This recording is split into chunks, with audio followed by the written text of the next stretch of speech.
Okay, so we'll go ahead and get this started. So I am sure that during your planning calls, y'all talk to Shakir about who's going to be your next leader, right? You know, who is going to be that next big star on your team. And I bet that those people need your help to get there. And with this coaching module, and then of course some of the skills that you've already been practicing in your selling conversations, you can be the coach and the mentor that helps them achieve their dreams. So that's what this is all about. So here is our agenda for tonight. And because we have a small group, and I'm pretty sure that you've been in the same boat as I have with my smaller group, is that these normally would take about an hour, but I'm finding that our group seminars are wrapping up a little bit quicker than that. So hopefully I'll be able to get you back to helping Shakira in about 45 minutes. But this is our agenda. It's support, which is the second S in boss. Know who to coach, the Avon coach approach before you begin coaching, the coaching interaction, coaching's like selling, and the coaching plan. Are we supposed to be watching the agenda at this time? So yes, do you have the screen up of the PowerPoint? Don't see it. Okay, is nothing moving for you guys? Oops, okay. All right, let me see. Okay, what do you see now? There it is. All right, awesome. Thank you for bringing that up. Sometimes, yeah, it just gets stuck. All right, so here we go. So the module's about the S in boss, which is support. And coaching is one way you can support your team, help them lather, rinse, and repeat all the skills needed to grow their Avon business.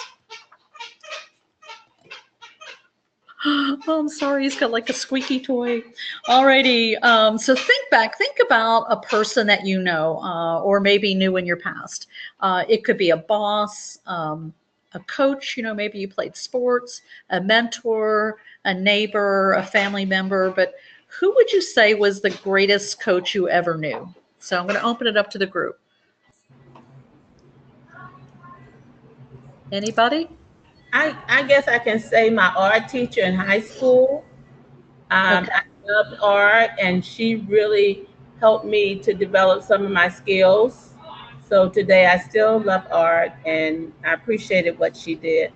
Great. And so what qualities that that she showed you, what qualities would you like to emulate? She demonstrated how to make the basket, and then she also encouraged me to add things to it and to make it different and to make it mine.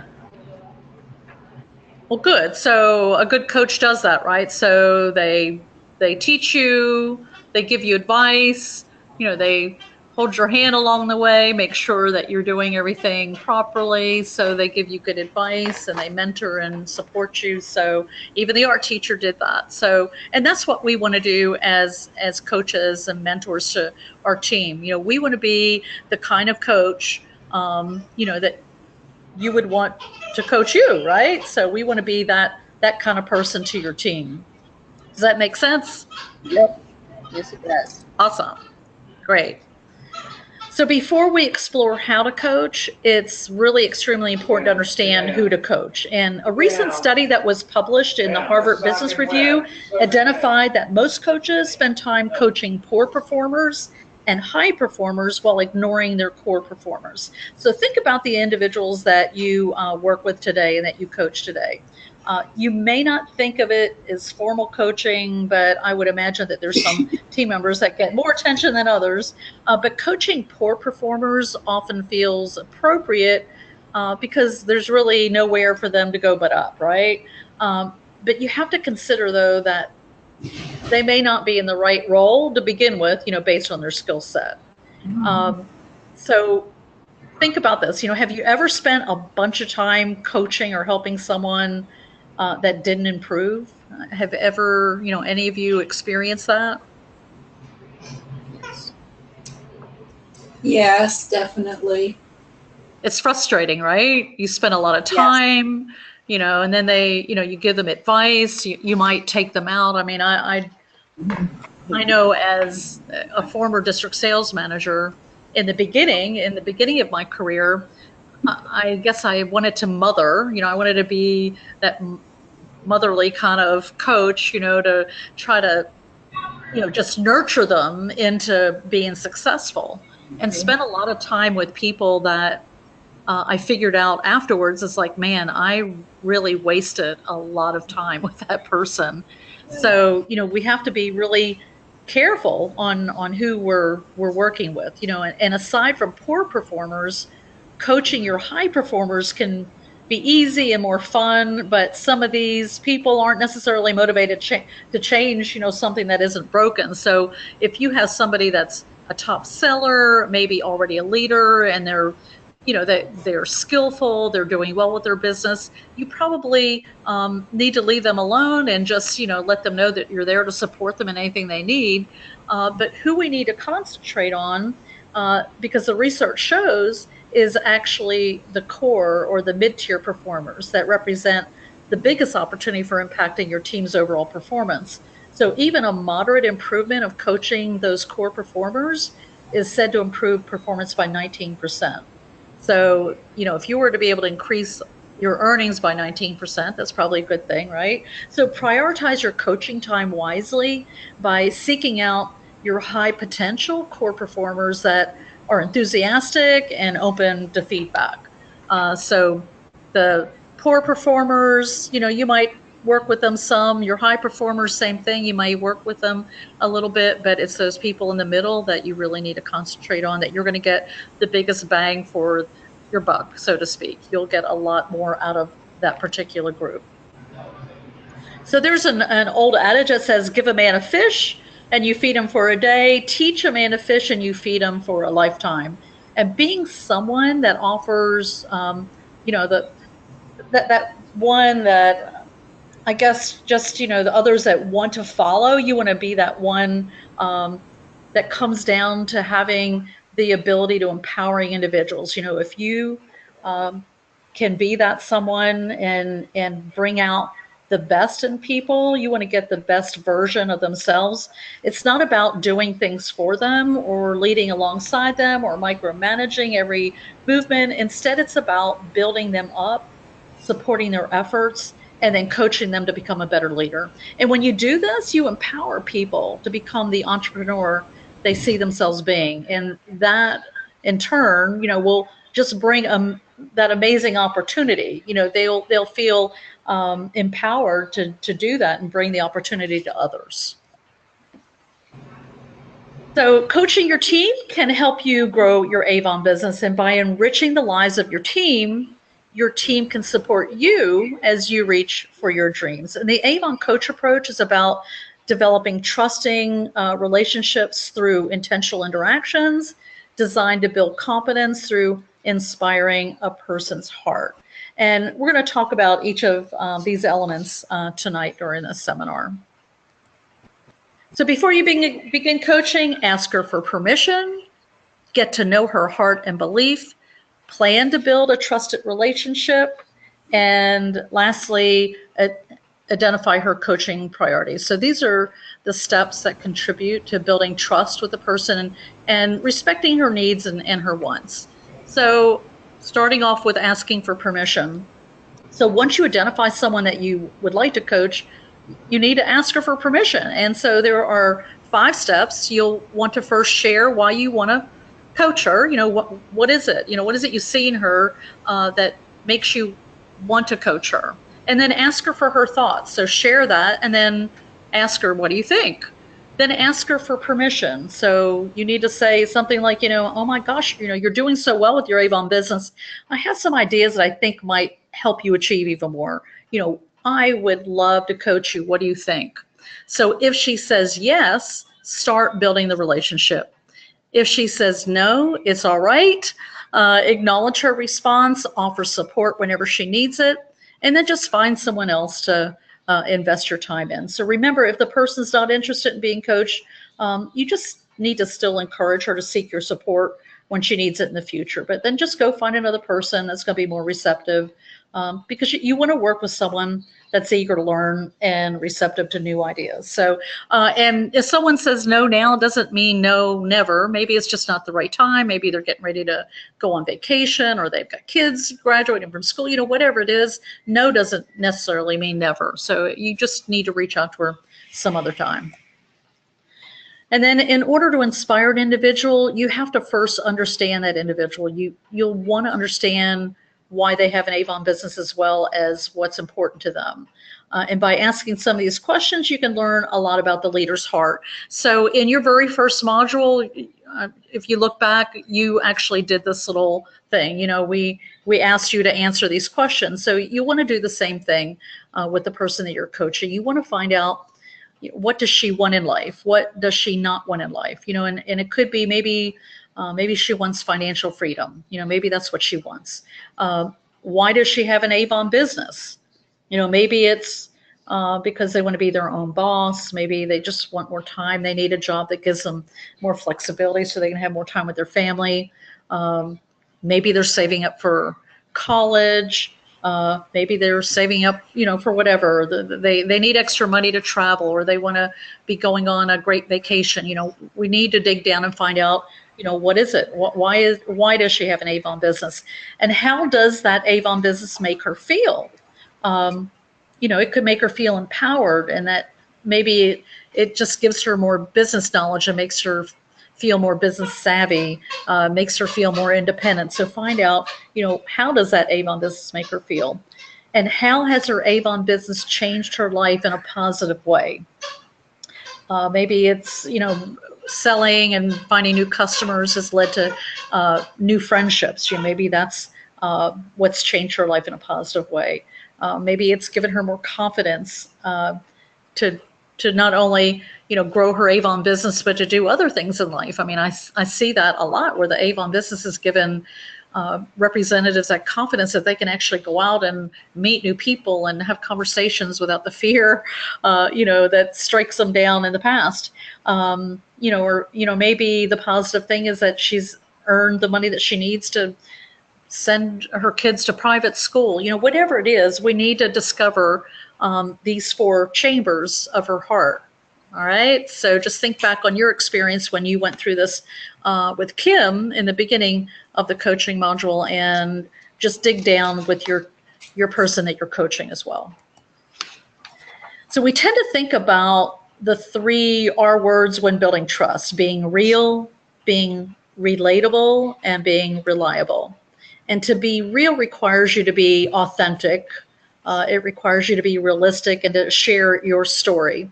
And I know the story thing with representatives, the leaders that I've been working with, for some that's been really tough. They really have not had like a true story, but they're beginning to develop it now as they're developing themselves and their business. So sharing a story is really impactful. So if you don't have a strong story, it's okay. You're still developing it. You can still share, where you started and where you are now. You could share stories of other representatives, maybe people in your team, or maybe an upline, or other stories that you've of success. But it does make you feel more authentic when you're able to share your story, and it just leads the individual being able to relate to you. And being relatable requires that you listen, you empathize, and you tailor your message to their story. So for example, if a team member is struggling with how to manage their time more effectively, provide them guidance based on your experience. So look back on how you've been able to get over that challenge. So this isn't just about leading by example, but helping your team realize that you were once in their shoes and you overcame some of the same obstacles that they're now facing. So seeing your success will make you more relatable and motivate them to strive for what you've accomplished. And then being reliable is all about establishing credibility, being consistent, of course, and being present. So I have a question for the group. And if you don't have a mic working, certainly, I guess I ought to open the chat box so I can see what's going on there. But, trust builds on a really slow clock. So what might a coach do that can either build or erode trust? So if you have like a personal example, or if there's anything you can think of to share, let me know. What do you think a coach could do to either build or erode trust in a relationship? This is Lynn. If you set a meeting and then you call them and tell them, well, something came up, I can't come, you have to make sure that when you set the meeting that you're going to be there. I agree. That's good. Yep. So you have to carry through on anything you've obligated yourself on, right? So if you obligate yourself, now, of course, we all know that there's family emergencies, and certainly people understand that. But if they know that there hasn't been some really good reason that you just canceled on them, didn't show for whatever, that you just decided you wanted to go out to dinner with a friend or you just want to stay at home and watch a movie, then yeah, that would definitely erode trust, I would think. Anybody else want to share? Be available. This is Karen. Hey, Karen. Support. Exactly. Be available, support them. Willing to work with them. Exactly. So yeah, if you have a team member that's asking you and seems to be enthusiastic about their business, right? They're asking the right questions. They are doing, the things that you've asked them to do, and then you're not there to support them any other way other than just telling. Certainly, I agree with that. I think that's a really big deal. So be there for them, support them. All right. Okay. Well, I love those. Thanks for sharing, guys. I appreciate that. So it's a great idea to talk with your team member about her coaching priorities so you can help her in the areas that she feels are most important to her. So it's all about her, right? We might know where she really needs help, but first, let's get her started, by talking about what she feels the areas are that are most important. And as you probably remember, you guys work to identify your own individual coaching priorities when you took the self-assessment during the kickoff module at the beginning of the program. So you can look back on that and actually make copies of the blank form if you still have it, and have them fill this out. But you should consider doing this exercise with your team member. Ask her to review the competencies, share what she thinks she's strong and what areas she would like to work on. And then, of course, then go ahead and suggest areas where you feel you can make an impact and help her grow her Avon business. And each of you have your own strengths, and so certainly sharing what you do best with your team members is going to be beneficial for the whole team. And certainly, if there's something when you did this that you felt you needed help on, it might be a good idea to partner up with one of your team members and work on it together, right? You might be able to find a really good solution, or, two heads are better than one. But certainly, helping her, with her priorities and putting them in an order that's going to be best, to start to finish, just help her with that as well. But, it could be conversational selling or planning, goal setting. There's just so many things. So again, to the group, what areas do you feel your team members need the most coaching? Where is it that seems to be the challenge or the stumbling block for the majority of your team members? I'd like to get my team selling a little more. Selling Okay. money. Great. So, of course, the selling could be selling products, selling the opportunity. No, both, but basically selling product, because selling product more. Money in their pocket, that's going to help retention. And I'd love to see them selling more, and I'm working through that. So when the module on conversational selling, did you find anything there that was going to be able to help you that you can share with your team in order to get them selling more as well? I don't know if that was the definite tool, but and it probably was a component of it. But basically, just one, for the serious ones, are looking at President's Club, of course, and then the other ones just trying to find ways that would be beneficial to them. Good. In Well, order, in the goal setting and planning modules that you guys went through, it's certainly, I could see that, these could be things that you could put on your calendar to do training, so, whatever their needs are is going to affect how you plan and set your goals and your priorities as well, right? So whether it's face-to-face meetings, virtual meetings, getting them involved in, attending events and making sure they're taking their courses or Avon University, certainly that's going to affect your calendar as well. So, this all like fits like hand in glove, right? You need to figure out what your team's wanting so that you can get it on your calendar and prioritize your goals and your time as well. So, but thanks for sharing that. I love that. All right. So once you've accomplished these steps, you can begin having coaching interactions, right? So by now you have her permission, you know her well, and you have begun to establish a trusted relationship. She's prioritized her coaching needs, she's feeling good about your relationship, and she's receptive to your ideas and suggestions. If trust is required to build a relationship, then intentional interactions can solidify that relationship. So to build trust within each interaction, make sure you consider the following 4 steps. So number 1, identify a need, understanding what she wants, what is she struggling to overcome, is going to allow you to provide relevant coaching. So understand what the struggle is. And the problem is sometimes it's not easy as an individual exclaiming, I have a weakness in this area.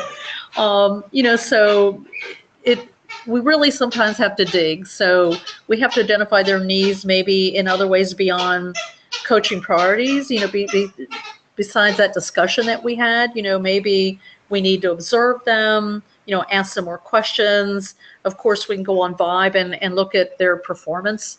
So certainly if they, they may say they're weak in a certain area, but, we sometimes have to dig deeper, right? All right. And then step number 2 is investigate why. Why is there a need? Maybe the individual is unaware of what's expected of them. Are they demonstrating awareness in a consistent fashion? Understanding why allows you to tailor your support. And then number 3 is instill confidence. What can you recommend and share that will motivate the individual to move forward and to try harder? And then number 4 is inspire action. And this is all about identifying opportunities for the individual to practice in real time and coming up with a call to action that includes specific next steps for the person to follow, so that hopefully it'll inspire action.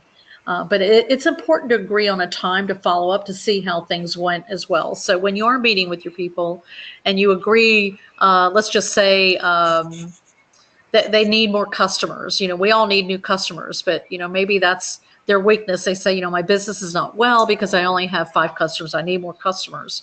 And so you challenge them to maybe double their customer base by the end of the week. It's like, okay, let's talk about what you could do to find new customers and find out what they're comfortable doing, and then challenge them. It's like, okay, you have 5 customers now, and let's double the size of your team by the end of the week, or double the size of your customer base by the end of the week. So give them a deadline, give them a goal, give them a deadline, but follow up. Always make sure that you're following up to see how things went, right? Okay. So next we're going to discuss how coaching is like selling. So coaching interactions are a lot like selling conversations. So you can see that identifying needs and investigating why, the first steps in the coaching interaction, are similar to the G in grow, which is, get to know her and her needs. You should use the same skills as when you did when, selling. So ask good open-ended questions and dig deeper. and follow-up questions to understand more. So just like we do when we're working with customers when they ask about a product, we ask good open-ended questions, so what are your skincare needs?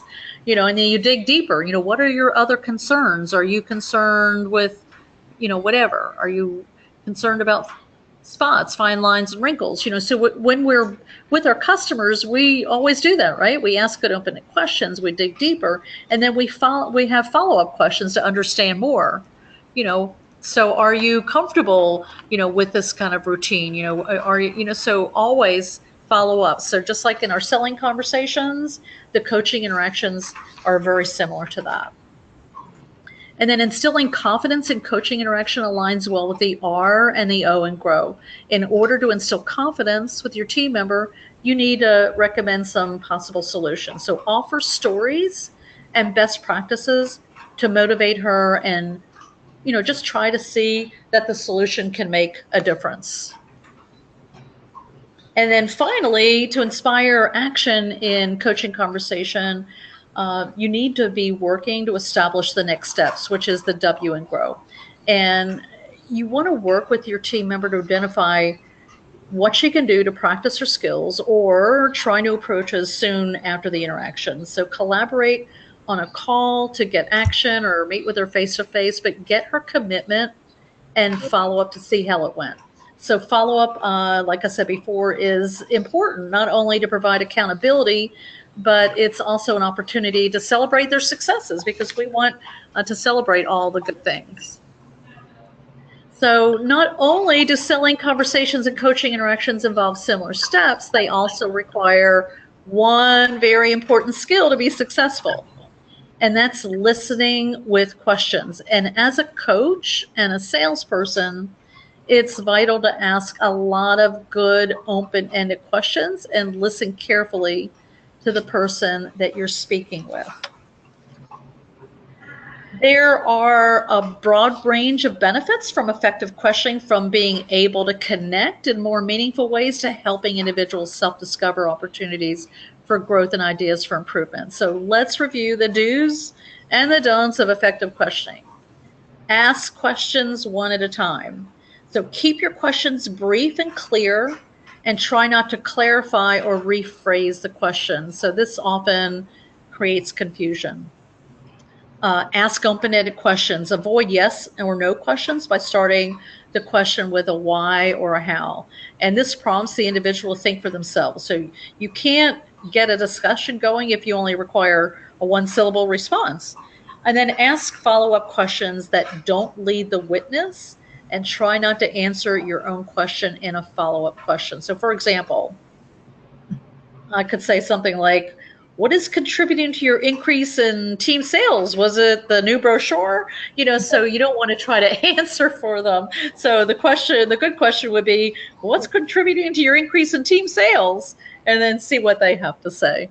But then ask the question and then listen. So don't be afraid of silence. Be patient.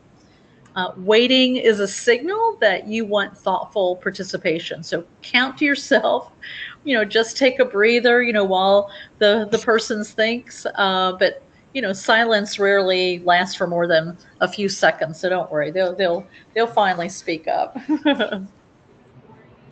Active listening is just as, if not more important than good questioning strategies. So this is where the rubber meets the road when it comes to being real, right? So imagine if you're meeting with me, your coach, in the middle of the conversation, I take a call and leave you hanging for 5 to 10 minutes. So we're meeting face to face, we're doing our one-on-one, my phone rings, and without even any explanation, I just stand up and walk away. I mean, how would that make you feel? Like I wasn't very important. Exactly. Like, gosh, I guess I don't mean anything to her. She didn't even say, oh my God, this is an emergency call from the hospital. She just answered the phone, walked away, and had a 10-minute conversation with somebody. So yeah, I know if that happened to me, I would feel like she doesn't care. I'm not important enough. There could be a lot of things going through that person's head, right? So be reliable and listen to the person you're coaching. It only takes seconds to begin eroding trust. So consider maybe implementing the following tips. Listen without opinion. Clear your head, focus on the person, make sure your cell phone's off or at least turn your ringer off. Reflect to ensure that you're talking less and listening more. Halfway through the conversation, take stock. Am I talking too much? Am I talking too little? But listening's more than just hearing, what they're saying. It's also about reading between the lines to understand what they're not telling you. So take notes. So I feel it's important, and I have just learned through, you know, mistakes in the past, is that taking notes, first of all, gives me talking points, like I just bullet point anything that they might saying. But if you're taking notes, the person that you're with, and even if you're doing this virtually, you can say, hey, if you see me looking down, I'm taking notes on our conversation. But it's going to make them realize that you're listening to what they're saying, that you actually care. So the key takeaway with a lot of this is, talk less, listen more, and utilize effective question strategy, practicing the art of active listening, and take notes. Take notes. All right, so let's discuss an example. So here we have Jill, and Jill's a bronze ambassador who is very eager to build her Avon business. And you've been coaching her for a few months. She has clearly communicated that she's having trouble recruiting new team members. All right, so in anticipation of this coaching conversation, you put yourselves in the position of the coach scenario, okay? So you're the coach. What questions would you ask Jill when investigating her why? What kind of questions do you think you could ask? How is she approaching it? Like, is she talking to other people, or is she just giving out books and not getting, going back for follow-ups and things like that? Right, that's good. Anybody else?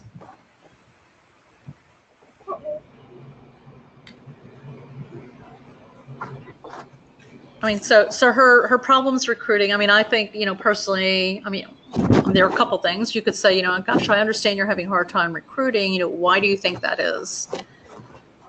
Well, I don't think she'd know. I mean, right. I think that the thing is, I'd ask her, what is she doing right now? What is it she's doing? Carol. So I'd ask her what approaches, is she taking currently, to see how she's doing it. Get more understanding. I agree. Good. And then you could maybe dig deeper, ask her maybe like where she's struggling. Is it communicating the value? Is it communicating the value? Is it just the networking in general? So good. I think that's great. Any other things? That they don't, they think because they ask one person a week, that's going to hit it for them, but that's not what's going to hit it for them. Right. Mm-hmm. So, sometimes that getting over that no. Okay. So also let me ask this, so as you consider how best to instill the confidence in her, what kind of stories could you tell her to make her feel more confident? Well, I definitely tell her the things that I've done and things that others on my team who are effective at recruiting. I'd probably share the story. Great.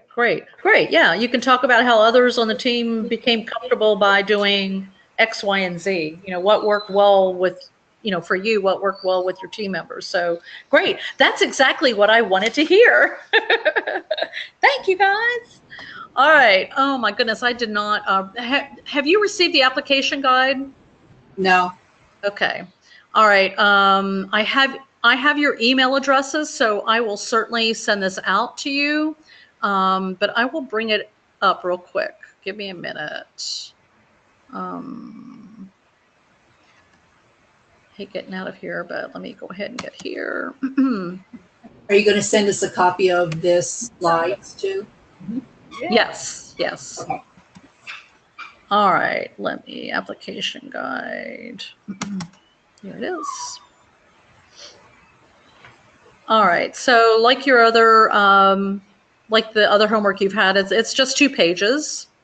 And your 101 will be back with Shakira. So the top part of the page is testing your awareness. It says select a member of your team that you might want to coach in the future. So this is in the future, right? Before you contact her, reflect on what you know about her and answer the questions below.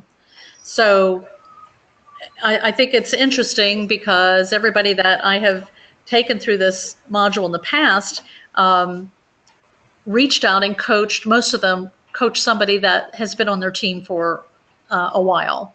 And what they had put down as far as what does she want, what does she not want, why does she have an Avon business, that everything was so different when they finally did reach out. So when you do contact her and discuss the questions, you know, you will then determine how well you really knew her heart, because people change, right? Things change. So what you knew then is probably not what, you know, is going on now. So certainly go ahead and fill that out. And this, again, is going to be a future contact. I am moving to another room because I see somebody is coming to visit my husband, and they are going to carry on. All right, now I'm in a new room and a little more quiet. Okay. So go through that. And then think about who should you coach, identifying 1 to 2 team members that would benefit from coaching. So these are your potential coachees for future coaching. Coaching your team, write down the words you might use to ask your team member for permission to coach her. So, you know, your own spin on, you know, what is it I'm going to say to ask that person. And then get to know her heart and belief. Come up with 3 open-ended questions to get to know her heart and belief. Question 1, 2, and 3. And I think there in the reference guide, there's some help with all of this. So certainly go to that. And then prepare for a coaching interaction. So this is the scenario that will be a role play with you and Shakira. So the scenario goes like this. Mandy is a representative in your downline who really wants to become a leader. She has given you permission to coach her, and you have spent time getting to know her heart and belief. And Mandy has been trying to find people to add to her team without success. You have a call scheduled tomorrow to talk with her about it. So identifying the need. So write the question, write down what you'll say or ask to identify and clarify Mandy's need. All right. And then in the investigative questions, why? So come up with 2 open-ended questions you can ask to investigate why she's struggling. And then determine your recommended solutions and how it will help her improve. Come up with examples or stories of how the solution has worked for others. So go ahead and jot those down. And then come up with a possible next step. So this will be her call to action. And remember to be specific. So that means, you know, whether it's a number you want to see her reach and a deadline, and then when you're going to follow up. So make sure the call to action has all of those things. And then prepare to coach 1 person on your list by asking for permission, getting to